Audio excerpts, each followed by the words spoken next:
Ashamaa harka fuuni daawwattootaa fi dhaggeeffattoota Gadaa Miidiyaa Neetwoork oduu keenya guyyaa har'aa qabannee dhiyaannee jirra.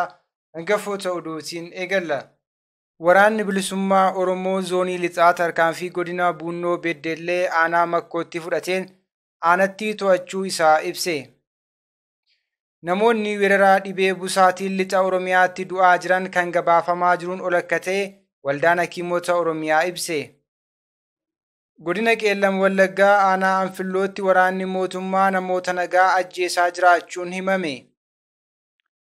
Ameerikaa fi Chaayinaa muddama gidduu isaanii qabbaneessuuf jecha odeeffannoo waraanaa wal jijjiiruu adda citee ture deebisanii eegaluudhaaf waliigaltee irra ga'uu isaanii pirezidaantiin Ameerikaa Joo Baayiden ibsan. Kunneen hangafoota oduu turanii amma bal'ina oduutti dabarraa oduu wajjin ana Maanu'eel Laggaati. Waraanni bilisummaa Oromoo zoonii lixaa tarkaanfii godina Buunnoo Beddellee aanaa Makkootti fudhateen aanatti to'achuu isaa ibse. Wayitaa mariin araaraa mootummaa Bilisiginnaa fi waraana bilisummaa Oromoo gidduutti geggeeffamaa jirutti mootummaan araaraa kana dahoo godhachuun humnoota isaa golee Oromiyaatti bobbaasee ajjeechaa garaa garaa raawwachuu irratti argama. Waraanni bilisummaa Oromoos gama isaatiin humnoota mootummaa maqaa sakatta'aan deemanii hawaasa nagaa dararaan adabaa jiraachuu isaa ibseera. Haaluma kanaan lolaa har'a ganama sadaasa 16 bara 2023 waraanni bilisummaa Oromoo Birgeediin Eebbisaa Addunyaa lixa Oromiyaa godina Buunnoo Beddellee aanaa Makkoo keessatti fudhateen waraana Bilisiginnaa magaalaa Makkoo keessa maadheffatanii turan buqqisuun du'aa fi madoon adabeera. Kana malees meeshaalee waraanaa hedduu irraa hiikuun dantaa qabsoo bilisummaa Oromoof oolchee jira. Oduudhuma wal qabatuun guyyaa kaleessaa aanaa Ayiraa Gandaa Kuree jedhamtu keessattis waraanni bilisummaa Oromoo tarkaanfii fudhateen loltoota Bilisiginnaa du'aa fi madoon yoo adabu aanaa Boojjii Coqorsaa keessattis humna aanaa Najjoo irraa bahee irratti tarkaanfii fudhachuu beeksiseera. Namoonni weeraraa dhibee busaatiin lixa Oromiyaatti du'aa jiran kan gabaafamaa jiruun ol akka ta'e waldaan hakiimota Oromiyaa ibse. Waldaan hakiimota Oromiyaa hawaasa lixa Oromiyaatti weerara busaa hamaan miidhamaa jiruuf tajaajila eegumsa fayyaa hatattamaa kennuuf garee ogeeyyii fayyaa garas ergeera. Waldichi haalli godina Wallagga lixaa fi Qeellam Wallaggaa keessa jiru waan gabaafamaa jirurra baay'ee hammaataa ta'uu ibseera. Akka waldichi gabaasa waajjiraalee fayyaa godina Wallagga lixaa fi Qeellam Wallaggaa irraa argame wabeeffachuun jedhutti ji'oota 3 darban qofa keessatti godinaalee lamaan keessatti namoonni dhibee busaan qabamuun isaanii mirkanaa'ee wal duraa duubaan 156,599 fi 92,376 ta'uu ibsameera. Godinaaleen lamaan kunneen naannichatti dhukkuba busaa mirkanaa'e keessaa dhibbeentaa 60 ol qabatu. Dhaabbileen fayyaa guutummaatti miidhaman yookiin tajaajila adda baasuu fi wal'aansa hin kennine aanaalee baay'ee keessa argama ilaalcha keessa galchuun waldaan hakiimota Oromiyaa lakkoofsi gabaafame tatamsa'ina dhugaa weerara kanaa kan hin agarsiisnee fi rakkoo booddee naannolee kanneen keessatti mul'atu akka hammeessu ni amannaa jedhe. Gabaasa afaaniin miseensota hawaasaa irraa argamu du'a baay'ee olaanaa ta'uu agarsiisaa jechuun dabalee ibseera. Baatii onkoloolessaa darbee ogeessa fayyaa waajjira fayyaa godina Wallagga lixaa keessa hojjetu Barruu Addis Istaandarditti akka himetti hanga onkoloolessaa 12 bara 2023tti qorannoo dhukkuba busaa godinicha keessatti taasifameen waliigala namoota ho'ina qaamaa agarsiisanii qorataman 200,000 fi 22,268 keessaa kan dhukkubni busaa keessatti argame 100,000 fi 28,150 jechuunis dhibbeentaa 57.65 yoo ta'u isaan keessaa lubbuu namoota 45 oltu darbeera. Akka waldaan hakiimota Oromiyaa jedhutti dhukkubsattoonni wal'aansa tokko malee gara manaatti ergamuu yookiin qoricha farra busaa gahaa argachuu dhabuu isaanii ibse. Itti dabaluun kunis hanqina guutuu biyyattiitti mudatee fi rakkoowwan geejjibaa gara Wallaggaa sababa rakkoo nageenyaa irraa mudatu irraan kan ka'e akka ta'e ibseera.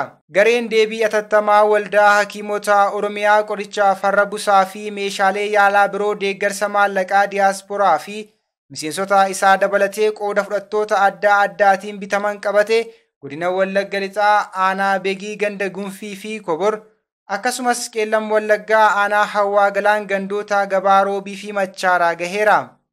Waldichi rakkoolee eegumsaa fayyaa weerara dhibee busaa lixa Oromiyaa keessatti mudate furuuf kutannoo akka qabu ibseera.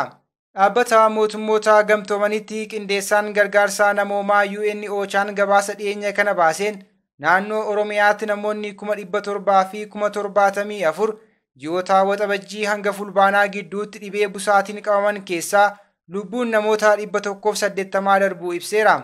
Akka gabaasa OCHAatti godina Wallagga Lixaa keessatti namoonni 100,000 fi 20,000 ol ta'an ji'oota adoolessaa hanga fulbaanaa gidduutti dhibee kanaan faalamaniiru. Godina Qeellam Wallaggaa aanaa Anfilloo keessatti waraanni mootummaa namoota nagaa ajjeesaa jiraachuun himame. Ilmaan Oromoo sababa Oromummaa isaaniif qofa maqaa adda addaa itti maxxanfamee ajjeefamaa jiraachuun ni beekama. Haaluma kanaan gaafa 13/2023 aanaa Anfilloo magaalaa Muggii keessatti loltoonni Bilxiginnaa dargaggeessa bakki dhaloota isaa fi eessaa akka qabame hin beekamne kan maqaan isaa Dingataa Salamoon jedhamu harka isaa duubatti hidhanii magaalicha seensisuun waajjira poolisii magaalaa Muggii fuulduratti rasaasaan rukutanii ajjeesuu jiraattonni ijaan argan himaniiru. Ajjeechaan aanaa Anfilloo keessatti geggeeffamaa jiru kun ittuma fufuun 13/2023 dargaggeessa Dabalaa jedhamu waraanni Bilxiginnaa ganda Daallee Kollii keessatti itti dhokaasanii miila rukutuun erga harkaan qabaniin booda mana maatii isaatii duratti geessuun rasaasaan rukutanii haala suukkanneessaan ajjeesuu jiraattonni miira gaddaan guutamuun dubbatan. Dheengaddaa gaafa 14/2023 ammoo achuma aanaa Anfilloo ganda yaadannoo Yattii jedhamtu keessatti dargaggoon Iyyoob jedhamu bifa wal fakkaataan rasaasaan rukutamee ajjeefamuu kan himan jiraattonni dargaggoonni gara jabeenyaan loltoota sirnichaan ajjeefaman kunneen balleessaa fi yakka tokkollee kan hin qabne ta'uus dabaluun ibsaniiru. Ameerikaa fi Chaayinaan muddamaa gidduu isaanii tasgabbeessuuf jecha odeeffannoo waraanaa wal jijjiiruu adda citee ture deebisanii eegaluuf waliigalteerra ga'uu pirezidaantiin Ameerikaa Joo Baayiden dubbatan. Pirezidaanti Joo Baayiden gita isaanii Chaayinaa Shii Jinpiing waliin roobii kaleessaa Kaalifoorniyaatti wal arganii marii taasisaniiru. Marii kana boodas Baayiden walitti dhufeenya ifaa fi kallattii ta'etti deebineerraa jechuun dubbatan. Dureewwan biyyoota lamaanii kallattiin wal arganii erga mari'atanii waggaa tokkoon ol ta'eera. Baayiden dabalatee dureewwan lamaan kunneenis sarara ittiin kallattiin wal arganis qabaachuuf waliigaluu isaanii ibsan. Dureewwan lamaan erga haasaa taasisaniin booda pirezidaanti Baayiden ibsa kennaniin odeeffannoo wal jijjiiruu dhabuun rakkoo uumuu danda'a ture jedhan. Amma garuu pirezidaantonni lamaan bilbila waliif bilbiluun kallattii fi saffisaan waliin mari'achuu danda'uu jedhan itti dabaluun. Yeroo sanatti afyaa'ii mana maree Ameerikaa kan turan Naansii Peelos yeroo odola ofiin of bulchitu Taayiwaan du'achuuf turtetti Chaayinaan wal jijjiiraa odeeffannoo waraanaa Ameerikaa waliin qabdu kan adda kutte. Baayiden dhimmoonni irratti walii hin galamne hedduun ammallee hin jiraatan illeen pirezidaanti Shiin garuu nama qajeelaadhaa jedhan. Baayiden marii isaaniitiin dhimmoonni irra caalaan bu'a qabeessaa fi kan ijaaran turan erga jedhaniin booda pirezidaanti Shiin ammoo akka abbaa irree ta'etti akka ilaalan ibsan. Joo Baayiden gaaffii gaazexeessota irraa dhiyaateef deebii wayitaa kennanitti biyyoota nurraa adda ta'e hoogganuu isaaniitti akka abbaa irreetti akka isaan lakkaa'an dubbatan. Pirezidaantichi deebii akkasii yoo kennan kun kan jalqabaa isaanii miti. Baatii waxabajjii darbe yaada wal fakkaatu waa'ee Shii irratti kennuun aanga'oota Chaayinaa dheekkamsiisee ture. Haasaan isaanis kan bu'aa hin qabnee fi kan itti gaafatamummaan hanqatudha jechuun qeeqanii turan. Biyyoonni lamaan odeeffannoo waraanaa wal jijjiiruuf waliigaluun alattis yeroo dhiyoo asitti dhimmoota madda muddamaa ta'an kan biraa irrattis waliigalteerra gahaniiru. Dhimmoota kanneen keessaa tokko walitti bu'iinsa Israa'el Hamaasidha. Qondaalli olaanoon Ameerikaa tokko Baayiden dhiibbaa pirezidaantiin Chaayinaa qabanitti fayyadamuun Iraan gochaa jirtu walitti bu'iinsa kakaasuurraa akka of qusattu akka akeekkachiisan gaafachuuf akka fayyadaman gaazexeessotatti himan. Dureewwan lamaan kunneen guddina hubannoo namtolchee yookaan artificial intelligence waliin xiinxaluufis waliigalaniiru. Gama biraatiin qondaalli Ameerikaa tokko akka ibsanitti dureewwan kunneen dhimma Taayiwaan irrattis bal'inaan mari'ataniiru. Egaan kabajamtoota daawwattootaa fi dhaggeeffattoota Gadaa Miidiyaa Neetwoork oduu fi odeeffannoo dabalatee qophiilee Gadaa Miidiyaa Neetwoork kanneen biroo karaa toora YouTube chaanalii Gadaa Miidiyaa Neetwoork sabiskiraayib laayik gochuun hordofuu hin dagatinaa jecha Oduun guyyaa har'aaf qabadhee dhiyaadhee kana fakkaata ture. Ana wajjin sa'aatii oduutti walitti deebina. Hangasitti qophiilee Gadaa Miidiyaa Neetwoork kanneen biroo wajjiniin turtii gaarii.